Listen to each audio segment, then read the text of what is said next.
Welcome to the On Your Mind podcast, where we are changing the mental health narrative, bringing hope and solutions. Here's your host, Timothy J. Hayes, psychologist.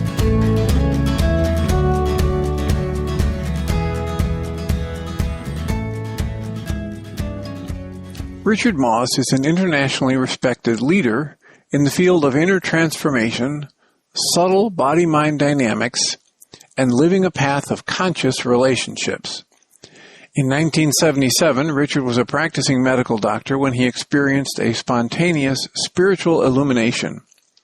This awakened him to the multidimensional nature of human consciousness.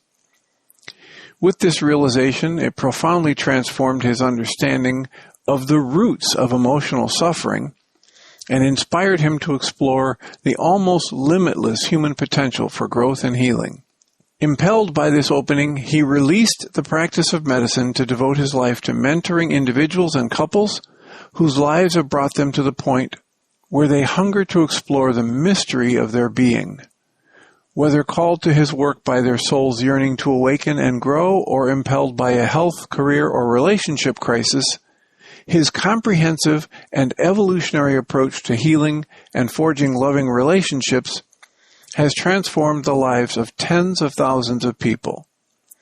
He is particularly renowned for the innovative, experiential nature of his workshops and longer retreats that offer individuals direct experience of life-changing states of consciousness and provide them with very effective models and practices for ongoing personal growth.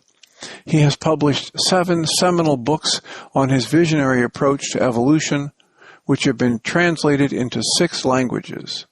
Well, I thank you for being willing to share with us today. I generally like to just start out with a question like, can you tell us how you got into the work you do and what drives your passion for it? And then we just let a conversation happen. Sure. How did I get into this work? Synchronicity, things that happen that you don't expect to happen, that are like the breadcrumbs into the labyrinth and so forth, so I studied medicine. I went to medical school in New York City. Then I was coming out for my internship, and we were driving cross country with all I owned, which was next to nothing, in a rented van. A man joins us at our campsite. He's not wearing very much, bearded guy. And when I was traveling with 2 friends, 2 women, and they went to sleep. We had a bed rolled out on the side of the van. And he just said to me, of course, what the purpose of life is. And I went, what? No. And he said, well, it's really to learn to love. And then he told me that he was a member of a Sufi order and had been a Sufi for a long time. And what was so strange was that it was dark of night, and he walked up with firewood, and I never did see the car. And then he went back to his car, apparently. And then I got into my internship. I finished the internship. Then I was in my residency, starting out in the psychiatry residency, and I heard 2 of the older residents talking about a new meeting of seekers after truth. And I went, oh, I'm interested. It was a longer conversation with that gentleman at the campfire. And so I met Claudio Naranjo, who was a psychologist from Chile. And this was the San Francisco Bay Area. And I was on a path. I began to learn to meditate and other things. And that path kept unfolding. I got introduced to the people at the Los Angeles Center for the Healing Arts, which were a pioneering group of Jungian analysts and psychiatrists.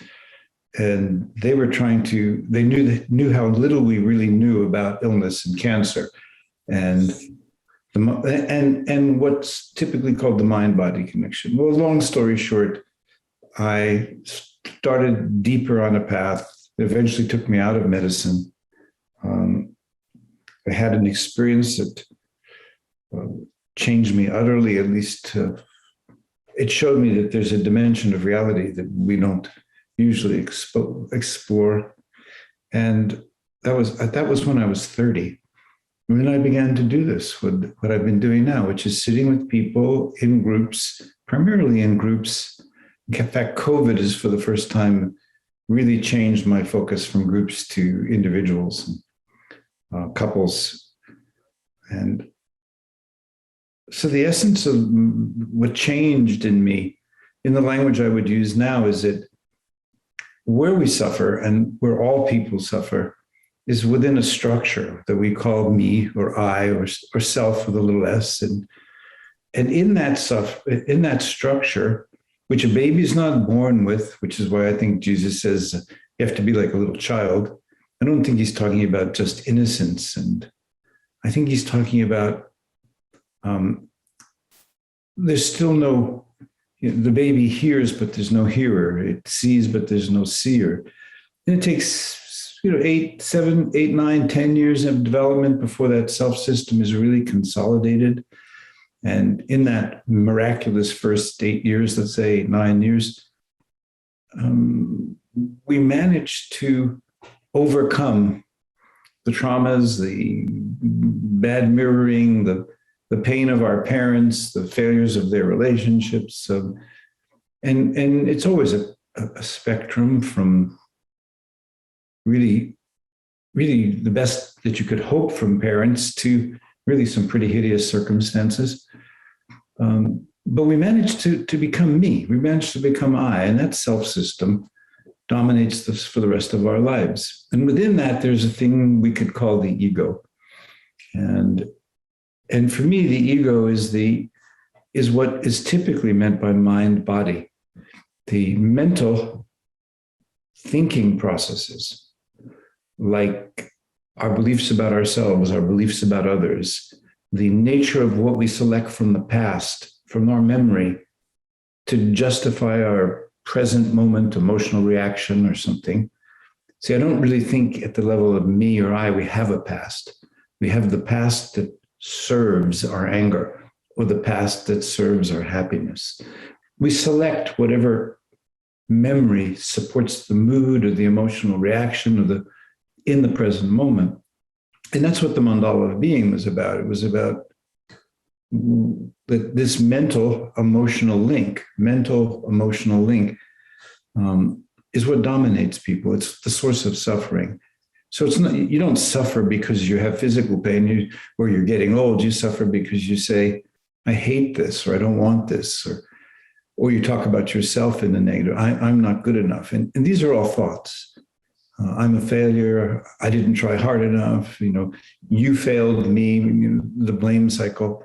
These are all thoughts, and every one of those thoughts simultaneously, instantaneously creates an emotion: anger, hope, resentment, bitterness. And that's what we see in our world. We see people in these structures, and they have awareness within their structure, the awareness to improve themselves in athleticism, or playing the piano, or in anything else, the awareness to join a particular group and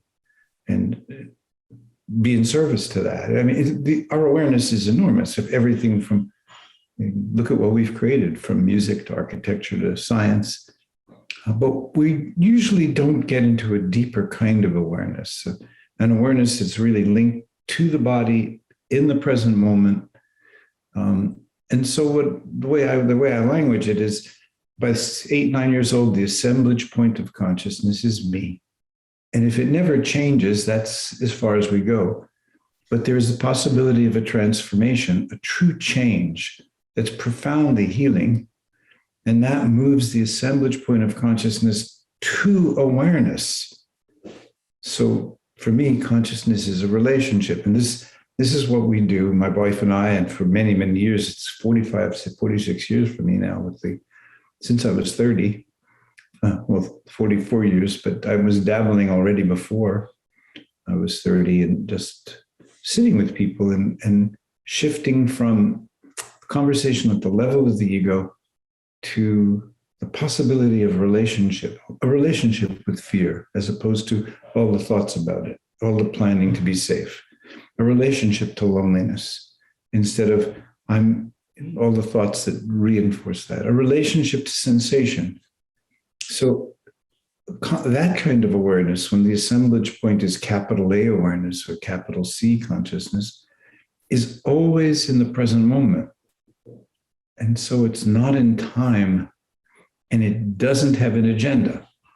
Whereas it, as a me, as Richard, functioning at that level, assemblage point me, our consciousness, our awareness is always strategic. We do things to get a result. And if we talk about self-awareness practices, mindfulness, meditation, people will say, I had a bad meditation. But that means they're in the past remembering an experience they didn't like. Or they say, oh, it was so wonderful, I went deep. That means they had a pleasant experience that they do like, which is going to set them up for saying in the future, oh, this wasn't a particularly good meditation. And so but if consciousness is truly a relationship, if we can teach ourselves that, if we can dig deep enough and say, wait a minute, I say it sometimes this way because it surprises people. What are the feelings that have never felt safe in you? Has fear ever felt safe in you?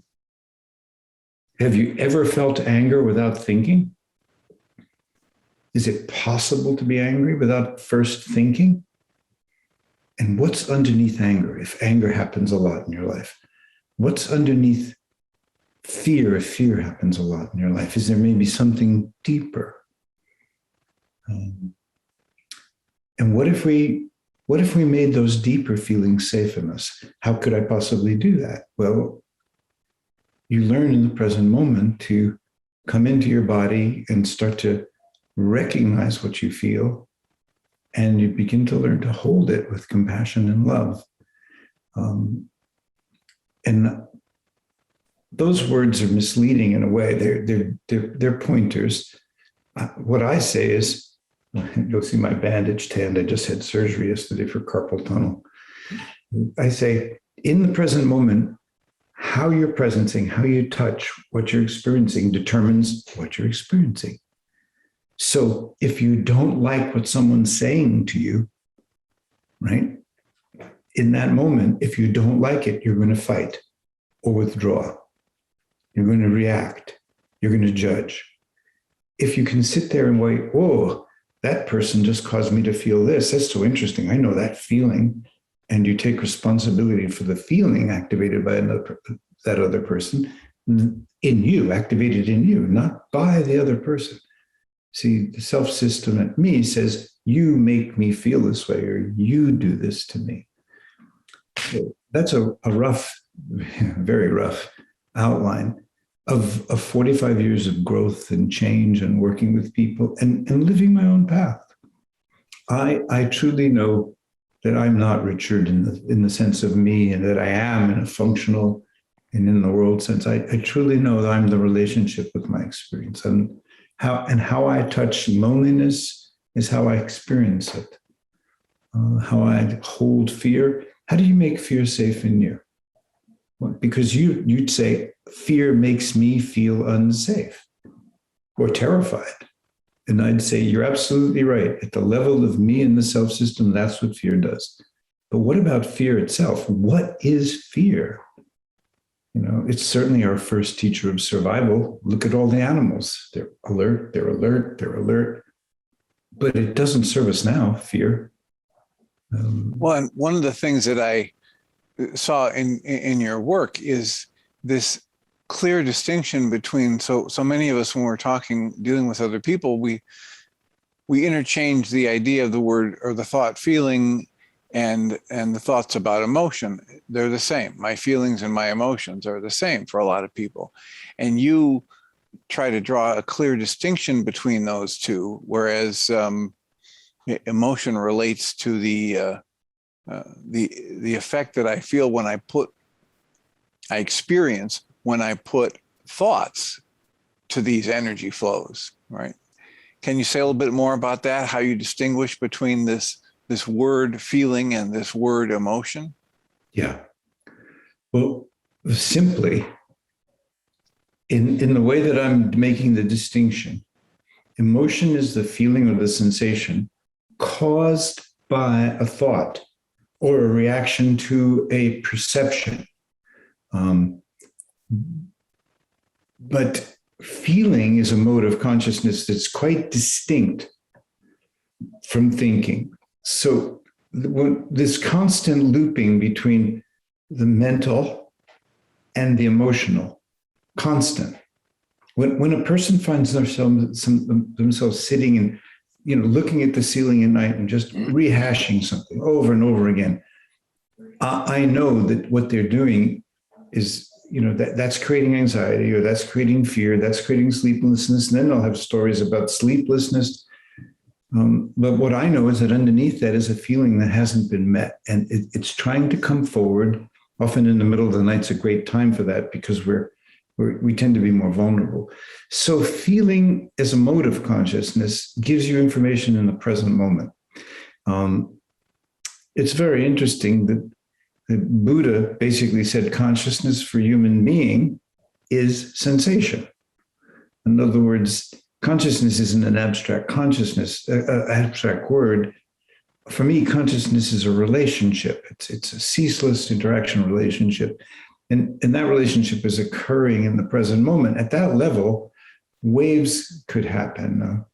A woman contacted me some months after her son committed suicide. She had worked with me for a number of years. She'd been in what I call a mentoring program, where I take relatively small groups of people, 12 to 20, 16 people, for 7 days, twice a year for 3 years, which is long enough to be with any teacher. And we worked a lot on her son and his troubles, and her stories about her son, her stories about herself as a failed mother, her stories about her husband as not showing up, her stories as about the institutions, that are supposed to help at the schools and the social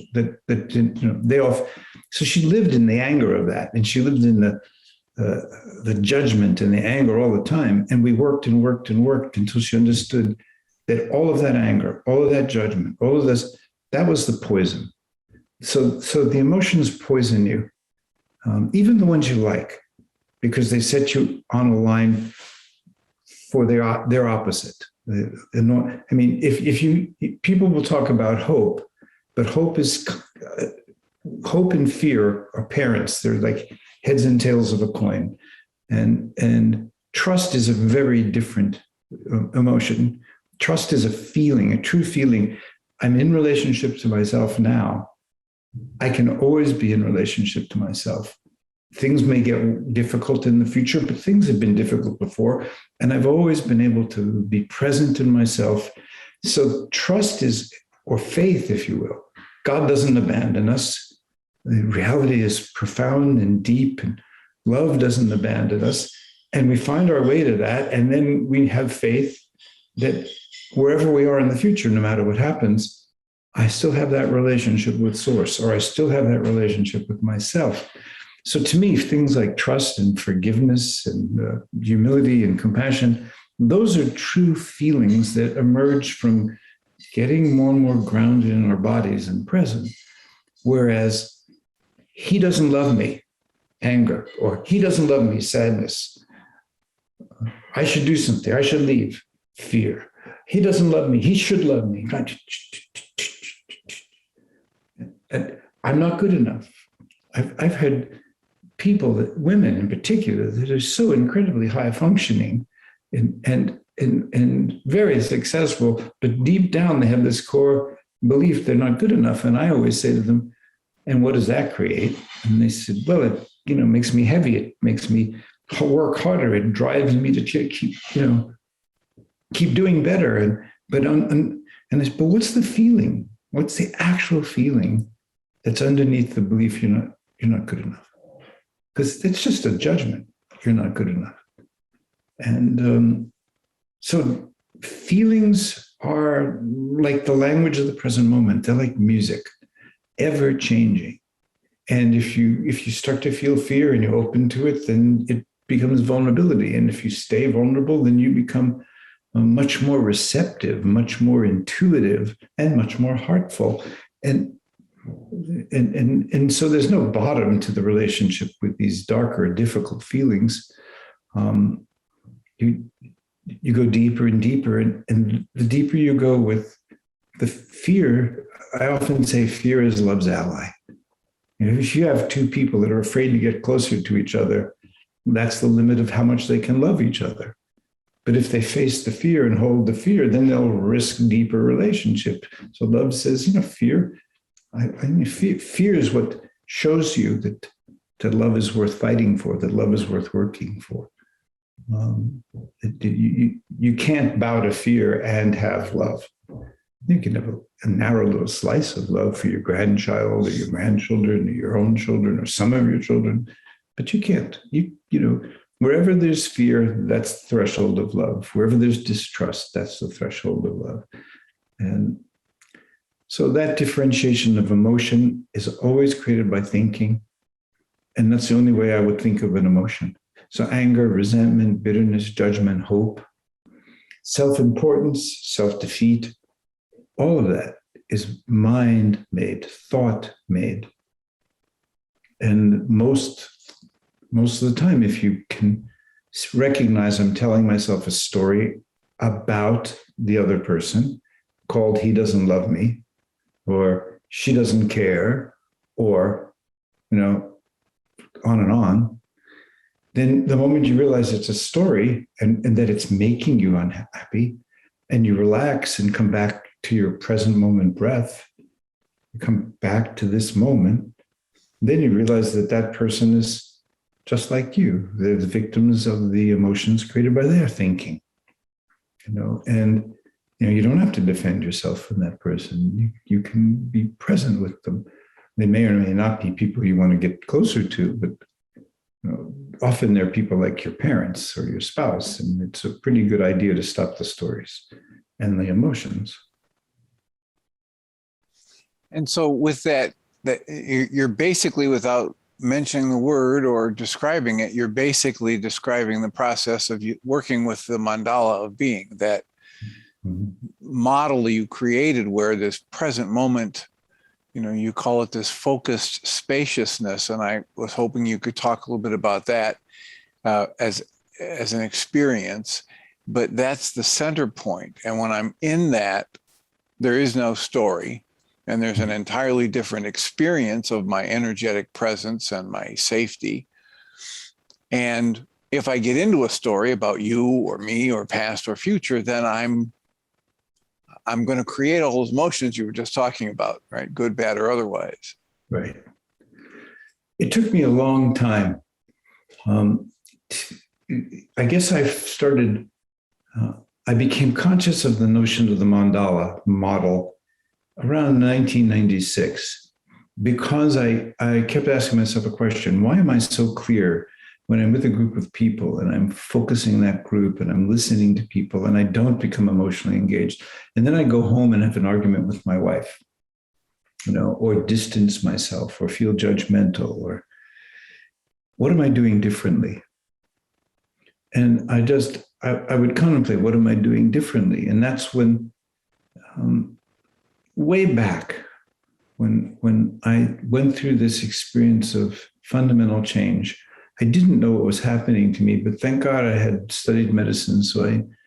And I'd studied some psychiatry. I knew I wasn't, that I wasn't psychotic. I knew it wasn't a seizure. I knew this. But to center myself without understanding even what I was doing, I was sitting there and going, now your mind is in the past, remembering how you were. Okay. Now your mind is in the future, anticipating that this will never stop and you can't bear it. Now you're judging yourself because you think maybe you're weak or something's wrong. Now, and I just kept talking to myself, literally talking to myself out loud or silently, just trying to understand what my mind was doing. So fast forward from 1977 to 1996, why am I different at home with my wife than when I'm working? And suddenly I'm walking around. I've got this beautiful Tibetan carpet on the floor of the gathering space. It's here now in this place. And it has a mandala in the center, a very simple one. And I'm talking to this group of people about an insight. And I'm standing in the center of the mandala. And I said, when I'm working with you, I'm much closer to the center, like when I'm rock climbing, like when I'm dancing, like when I'm skiing. I'm in that zone. My mind isn't in time. It's not purposive. It's not strategic. It's just what I'm doing, the inner and the outer are kind of the same thing. I'm unified. And when I'm teaching, when I'm working, and there's this presence in me, I'm doing that. But I go home and I get into me, Richard, the ego, the historic Richard, with his problems with his mother and all of that. And I'm now judging. So I'm walking around the mandala. I'm walking over to the 9 o'clock. If you looked at it, if you thought of yourself as sitting right in the dead center of a clock, and to your left is 9 o'clock, and to your right is 3 o'clock, and in front of you is 12 o'clock, behind you is 6 o'clock, right? When you're in those moments of flow, like I was just describing, you're in the center, right? You're not in stories about yourself. But, if you're going down a fairly challenging ski slope and you suddenly say, boy, I'm really doing great, then suddenly just the thought itself. Here comes the ground. Yeah. That's exactly right. Yeah. So we're just to give people the experience. You just imagine you're sitting in the center of a circle, and you've chosen to come into the present moment where you're really aware of your breath. You're in your body. You've stepped out of time, and to your left, over at 9 o'clock, are all the ways you judge yourself, positively or negatively. All the ways you inflate yourself or deflate yourself. I'm better than him. I'm not as good as she is. I'm not smart enough. I'm the, I deserve more. All the I, me stuff. That's all over to your left, right? And that's going on in your ego, in your self system. But that's how you're in the middle now. Over to your right at 3 o'clock is all the judgments of other people, and all the judgments of everything. Like for a logger, and you're out in the forest, trees are a commodity to be cut down.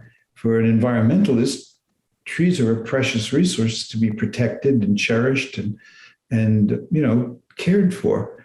So different stories, because people have different values and different things that they're doing.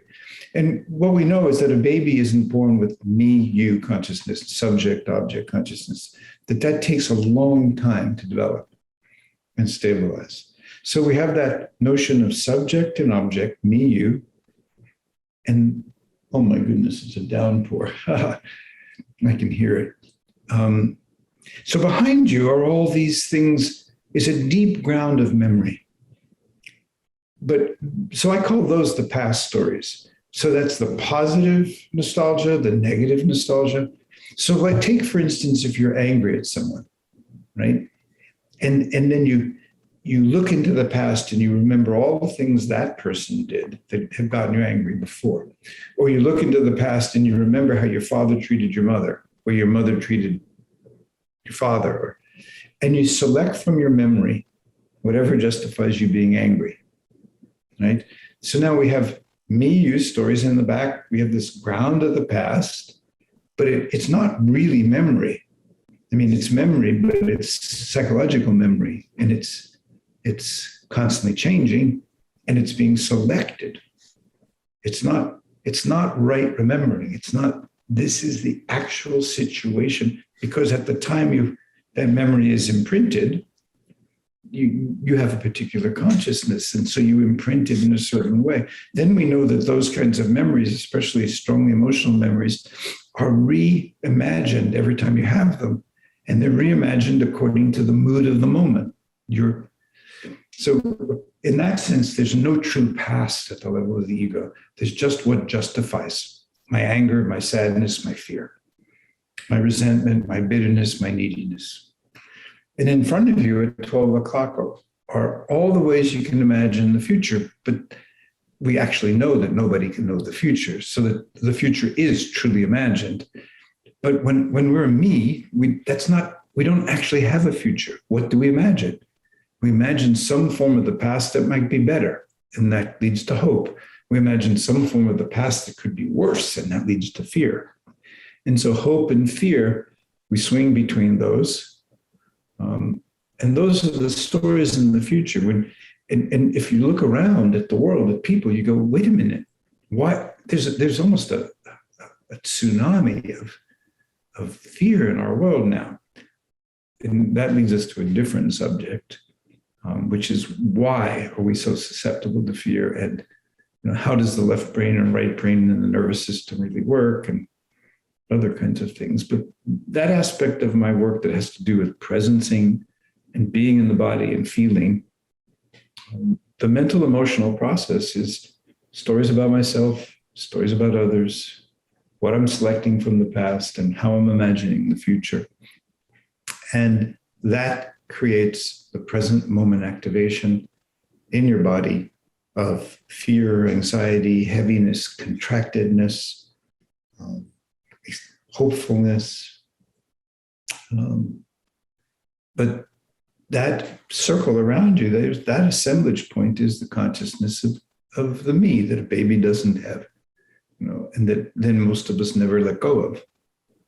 And when you look at these epidemics of fear, you realize that if you don't start with really something that's true, your mind will create a rationality for anything. I mean, you can start from, what is racism? Blacks are inferior. There were, intellects arguing, hundreds of years ago, African Americans, in those days they were just Africans or Black people. They're only good, the slave people and people in Europe. And then, they're only good for labor and having babies. Of course, it's nonsense. But if you start there, then you prove, you select the evidence all the time, the way you look at people. And then if you treat them a certain way because of your belief, then it's just an endless looping of hopeless stupidity. And you're trapped inside of it, and you don't have any freedom from it unless grace comes along and whacks you on the head, like that song, Amazing Grace. I was once lost in. So if you talk about a little bit more about these two words, focus, spaciousness, and that center of that conscious awareness of the now, how did you get to the focus, spaciousness concept?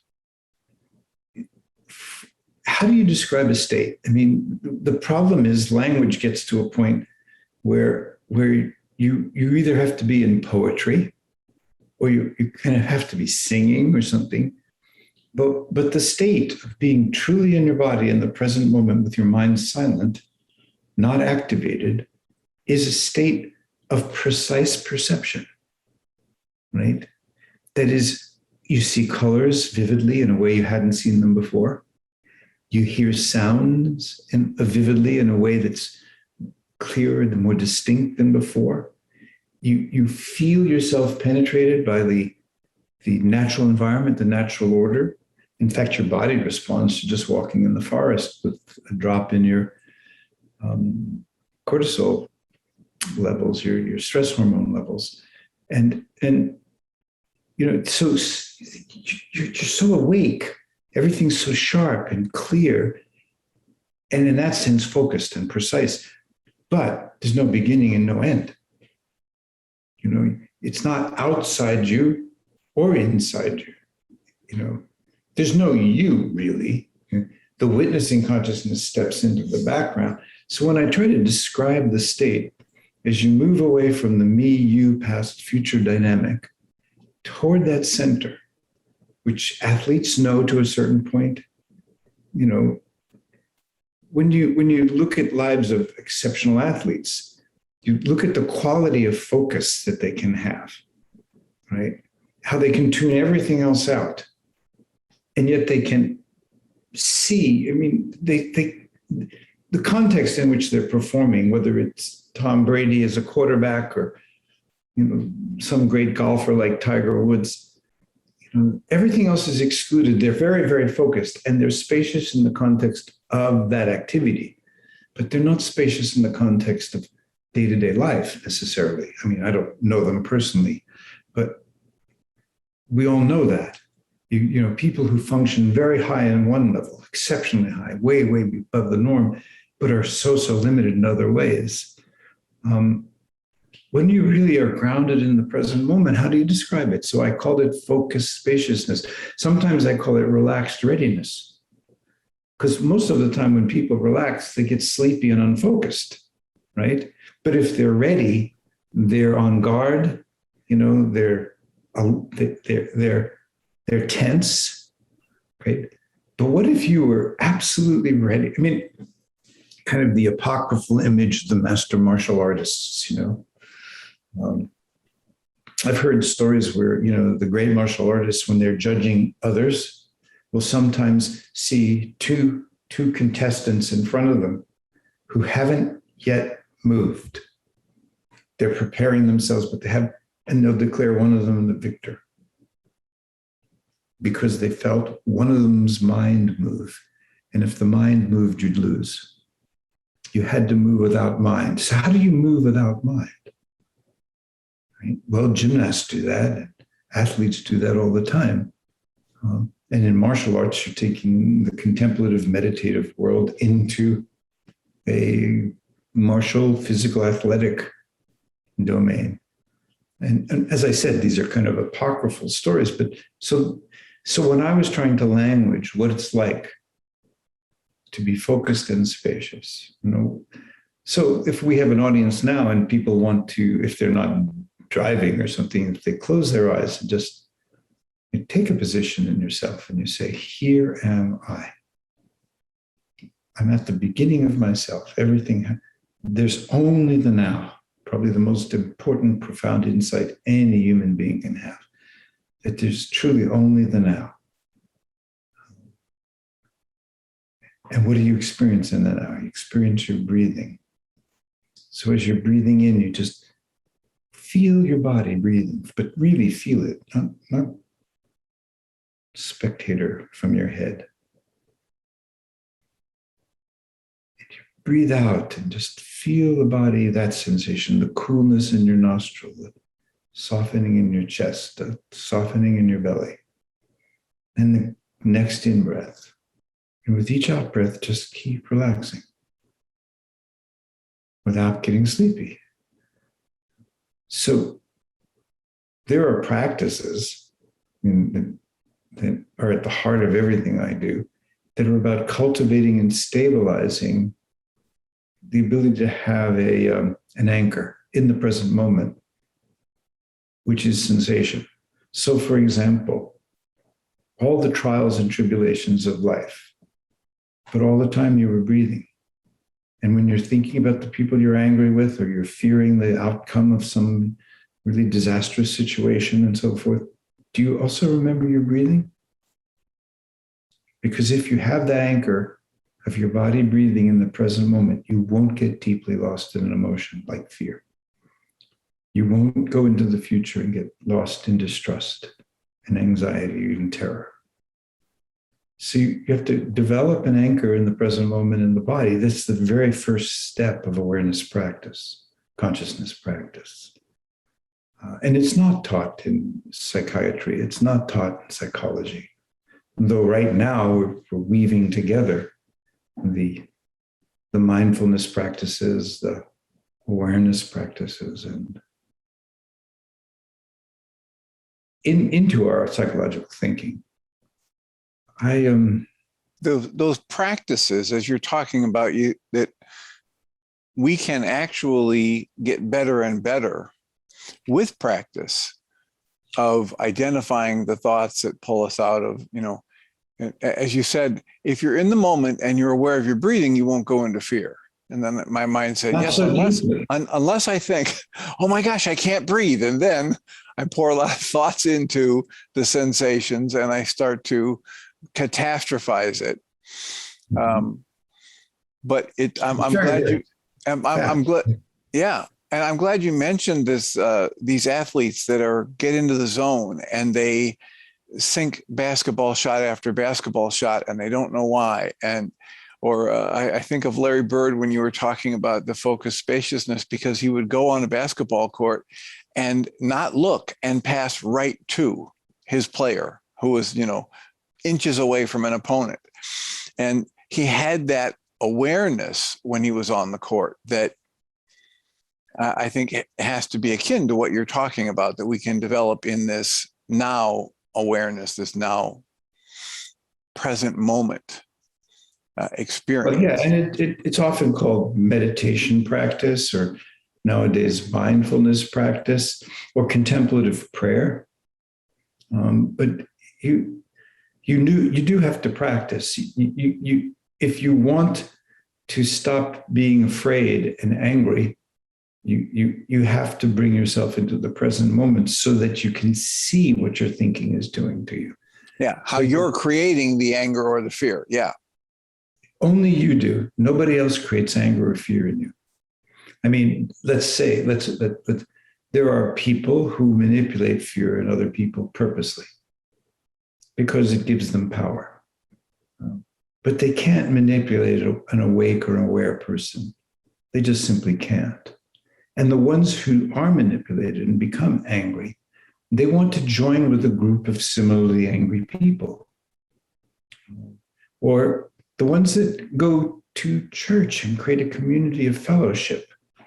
That's a much better community, especially if you can broadly allow people of different religious faiths or different religious sects the same respect you would give to your own people. But that's sometimes a step too far. But right now,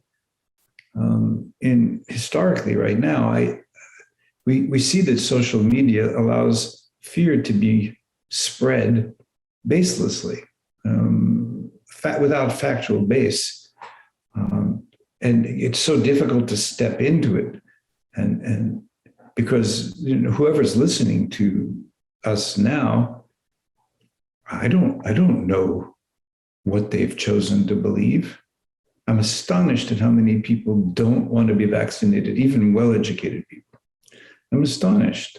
But then again, I'm a doctor, or was a doctor, and I've studied that, and I understand what the history of vaccines are and the evolution of them. And but when you go online and it's an experiment, it's mind manipulation, it's this, or and you realize none of that's true. It's also like saying the election was stolen when it wasn't. But more and more, if you seed doubt into people and they listen to their own minds, the only ground they have is the emotion of the belief. And if that ground is anger, then they build a world around anger. If that ground is fear, they build a world around fear. And often people that are angry don't realize that they're actually very, very afraid. And people that move into anger very quickly, there's usually something that's hunting them much deeper, a deep sorrow, a deep, deep sadness, or a deep fear. And that's never been addressed. And unfortunately, it's that level of consciousness where most of us live, where we vote, where we make and pass our laws. It's scary. It's scary because we can lead ourselves to misery collectively. And you can never be safe until whatever inside of you feels unsafe, you learn to hold. And you can't do that without an awareness practice. You just cannot. Well, one of the things that I really appreciated about your book, this Inside Out Healing, and I want to mention that people can find you at richardmoss.com, MOSS.com. And when you talk about these very intense feelings, you call them abysmal feelings, and the willingness in your work to go there with people. So it's not just, I'm not looking at the mandala of being or the Richard Moss work for this light stuff. If you've got somebody with a little bit of anxiety or depression, they can go use this work.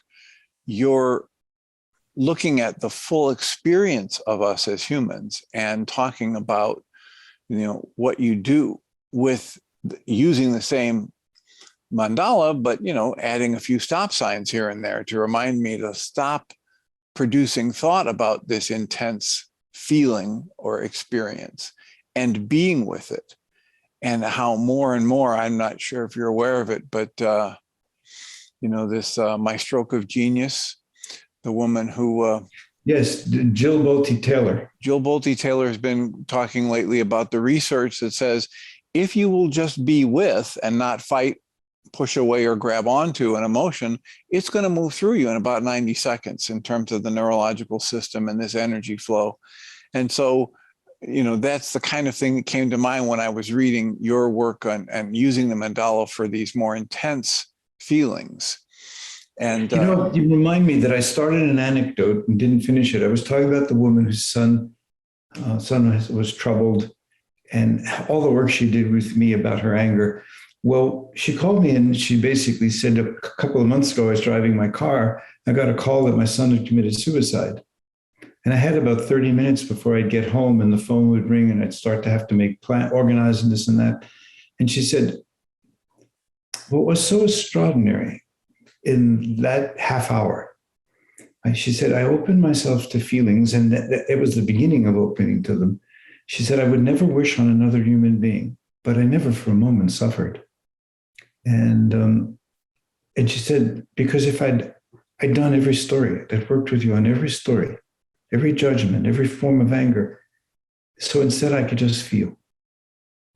And so you talk about abysmal feelings, grief can be incredibly abysmal, but if you don't allow real grief, you'll just go to guilt, or you'll go to anger. He didn't do this, they didn't do that, or I didn't do enough, And once you're in the disguise of guilt and anger, the hiding place of guilt and anger, you're not grieving anymore, because grieving is one of the most intelligent and essential of all human emotions, because it's where we have to allow a constant play. 1 minute you can be laughing hysterically and really laughing, and the next minute you're sobbing in despair, and it's like 50 different pieces of music are playing inside of you, and you will recognize all of them for a split second, but you can't grab any of them. And this, so Jill Bolte Taylor is right, it'll pass through you, but grief won't pass through you in 90 seconds. Grief will, there are so many reminders, so many things that call you back in memory and mind. And both of those systems, the aware system and the me system, they overlap. And they're working in parallel. But you can learn. You can learn to stop poisoning yourself with your own thinking, and you turn toward that simple breathing process I was describing. You make a friendship between your consciousness and the sensation in your body of breathing. And so that link between a sensation that's always there and your awareness becomes an anchor in the present moment. And with that anchor, you turn toward the fear. You turn toward the sorrow. You turn toward the darkest despair. And you turn toward it and you touch it softer and softer and softer. How do you touch it? With your breath, with awareness. It's in your body. It's not out there somewhere. You're feeling it. It's there. But and if you turn toward it and you just touch it softly, it will become spaciousness. Most of these deepest and darkest feelings are disguised forms of love. They're condensed forms of spacious consciousness. And you have to keep touching them until they teach you. Everybody wants to control fear, feel better, control sadness, but you learn in the present moment to touch fear, and suddenly you feel spacious and relaxed. And then you go, wait a minute, what happened? And then the next time you try to do the same thing again, that doesn't work. So you realize this sensation called fear or despair will open into spaciousness, will open into love when you learn how to touch it, which means the you that's touching is the problem. So basically, fear teaches your self system how to relax until the fear can relax in you. And then you begin to develop a body of love, which is a living current of love and joy. And it takes years and years for that to happen in you. But you can't fix it with just medication. When things are extreme, you may be able to diminish them enough. But long-term transformation, long-term healing is is the work of a lifetime. And there's really no end to it. And that experience in the moment is just the movement of life. And to be able to stay open to that rather than try to grab it and hold it or push it away is this touching gently that you're talking about. And it can be taught. I can learn it, and I can strengthen my ability to recognize when I'm in the grasping or pushing away, or I'm in the open state. Mm-hmm. My wife and I just did a 3-day, we call it deep work, but it's an introduction to this work. But probably half the time we were guiding some form of meditation, some form of internal self-referencing in the body, relaxing, wanting. Because what people don't realize is the self system is always wanting. It wants to feel better. It wants to understand. It wants to improve. It wants a result, right? But the deeper consciousness is just touching. And if you touch fear wanting, that's like saying to fear, I don't want you this way, but I want you another way, which is like turning to a child and saying, don't be the way you are. And what good does that do? All you do is the child will either suppress itself or it'll do one of three things. It'll hide from you, or it'll fight you, or get, angry and rebellious, or it will do everything you want and please you. I remember listening to Krishnamurti in a talk saying what we really need to do is embrace our negative emotions the way we would a wounded child.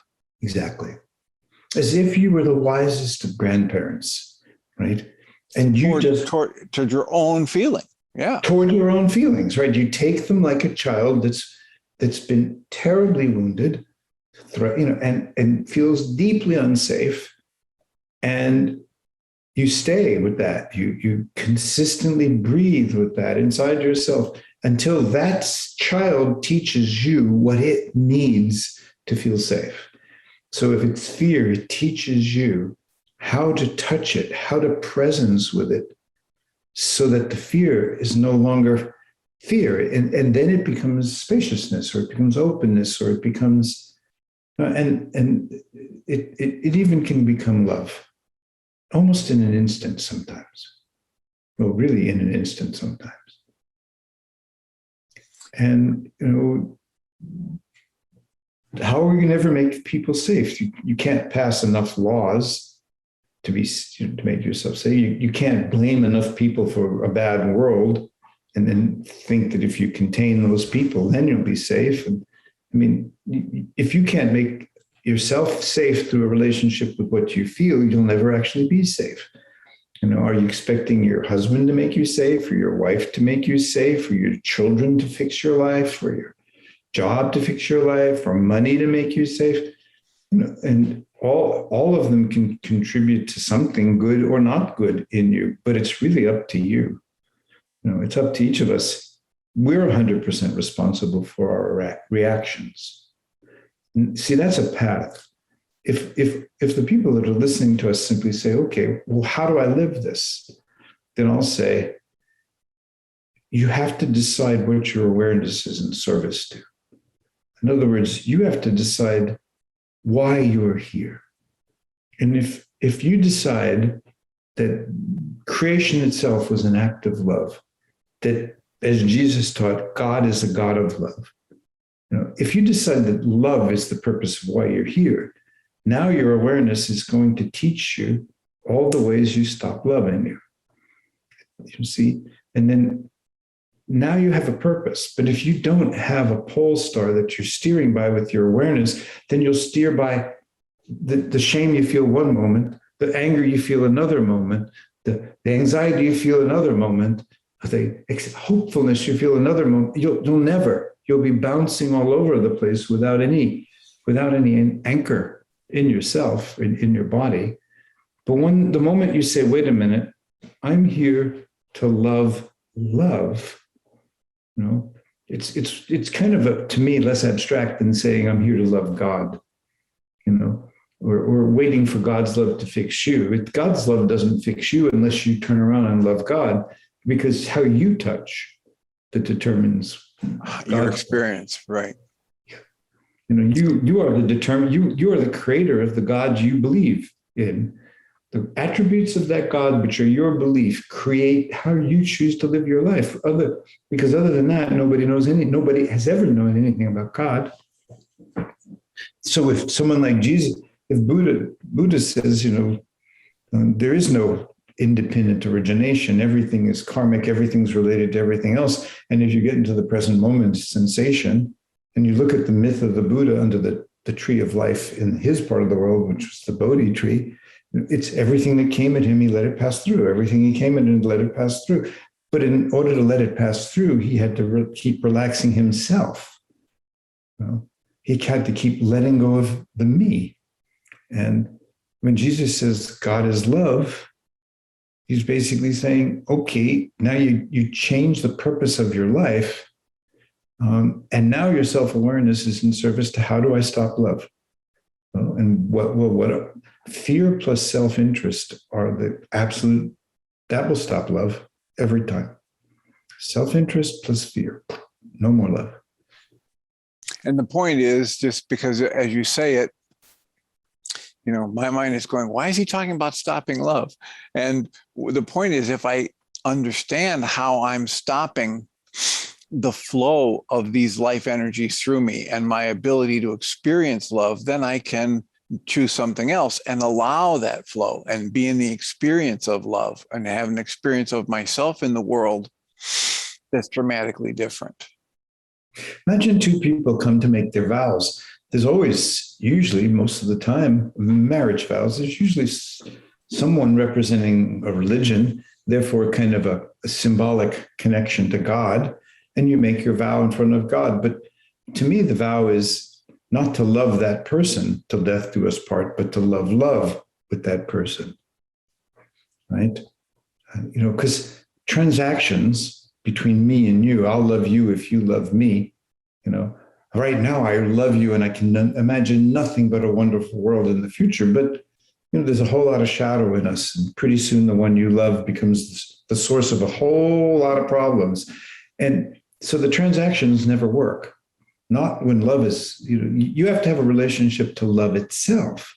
So, if you do your vow, you say, okay, I'm promising to use every bit of who I am and my awareness and everything I can learn about myself to love with you, right?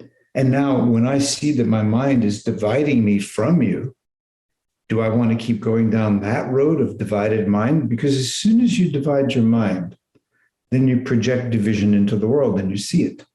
And you experience it. Yeah. Well, exactly. So that's antithetical to love. The divided mind is antithetical to love. If you divide your mind, what will then happen is you'll end up with your category of people who you feel safe with, but you'll also have the whole category of people you don't feel safe with. And so there's no end to warfare at that level. There's no end to the misery of the world at that level. And love is choosing us. Love is always trying to find us. I mean, anyone who's observed their life has seen, boy, love has been seeking for me. I've just gotten in the way with booze or drugs or self-pity or bad habits. And then when you get out of the way, life starts to change. And I'm very aware that when we say these things and we're using words, it sounds so much easier than it is to learn to really love with fear. To have a partner that can make you feel so wonderful and at the same time make you so scared, and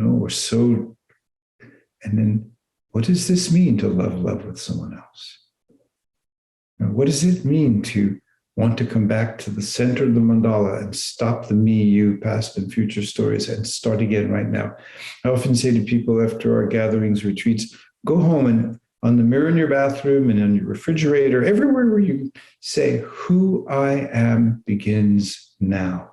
If I'm angry, that means I'm telling myself a story. So find out what that story is.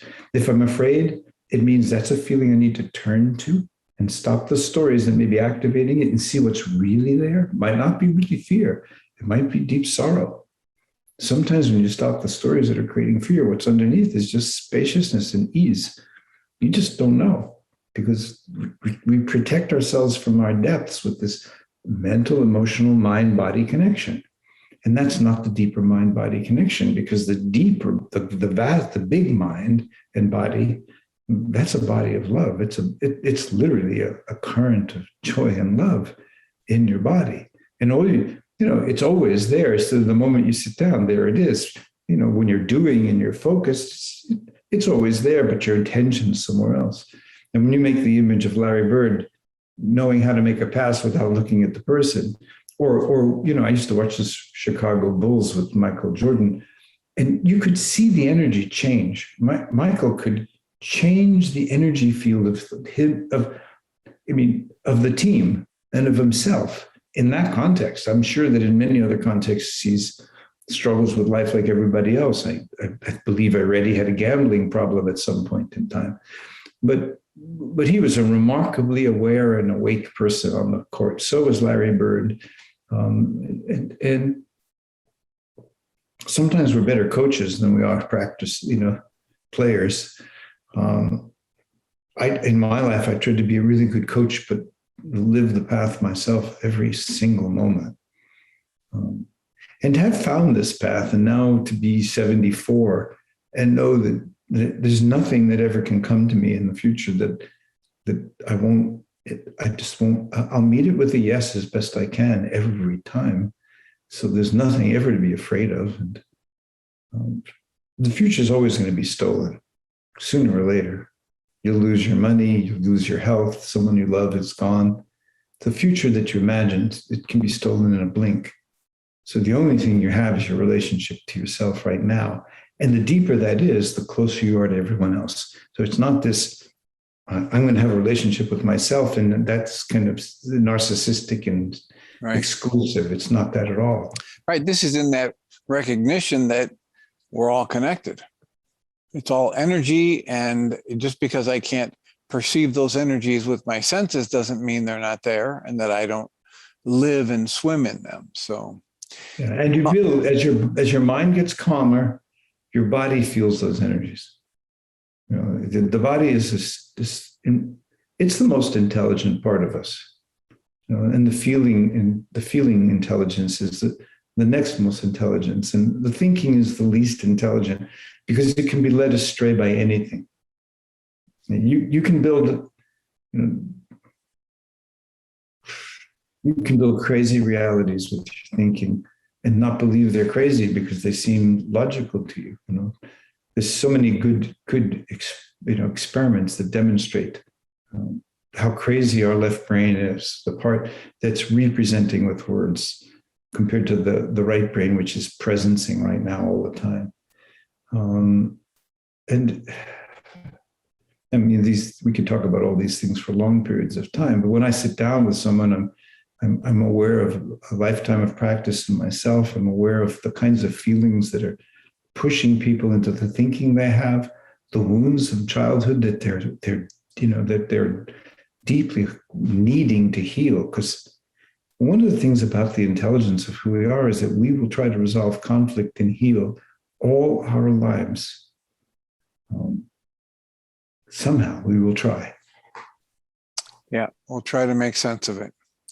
And I love that you've given people a model in at least these two books of yours, the Inside Out Healing and the Mandala of Being, that they can begin to start working with that on their own if they choose. I realize that those books were about, you can do this yourself. If you read these things and think about them and then make it your own practice, it's life-changing. Well, I thank you so much for joining us today and sharing as generously with your time as you have. And I look forward to following your work. And I want to thank you, because you're giving your time to a good cause. And I feel your clarity and heart, and they have a good champion in you. Well, thank you. I appreciate it. Do be well, and I will check in with you again in about a year and see if you've got any new projects we should discuss. Sounds good to me. All right. Thank you. Richard Moss is an internationally respected leader in the field of inner transformation, subtle body-mind dynamics, and living a path of conscious relationships. In 1977, Richard was a practicing medical doctor when he experienced a spontaneous spiritual illumination. This awakened him to the multidimensional nature of human consciousness. With this realization, it profoundly transformed his understanding of the roots of emotional suffering and inspired him to explore the almost limitless human potential for growth and healing. Impelled by this opening, he released the practice of medicine to devote his life to mentoring individuals and couples whose lives have brought them to the point where they hunger to explore the mystery of their being. Whether called to his work by their soul's yearning to awaken and grow or impelled by a health, career, or relationship crisis, his comprehensive and evolutionary approach to healing and forging loving relationships has transformed the lives of tens of thousands of people. He is particularly renowned for the innovative, experiential nature of his workshops and longer retreats that offer individuals direct experience of life-changing states of consciousness and provide them with very effective models and practices for ongoing personal growth. He has published 7 seminal books on his visionary approach to evolution, which have been translated into 6 languages. You've been listening to the On Your Mind podcast, offered by Journey's Dream, where we support people through mental health challenges to a place of true and lasting well-being. If you love our show, we invite you to visit onyourmindpodcast.org to join the conversation, access the show notes, and discover our helpful resources. Thank you for listening.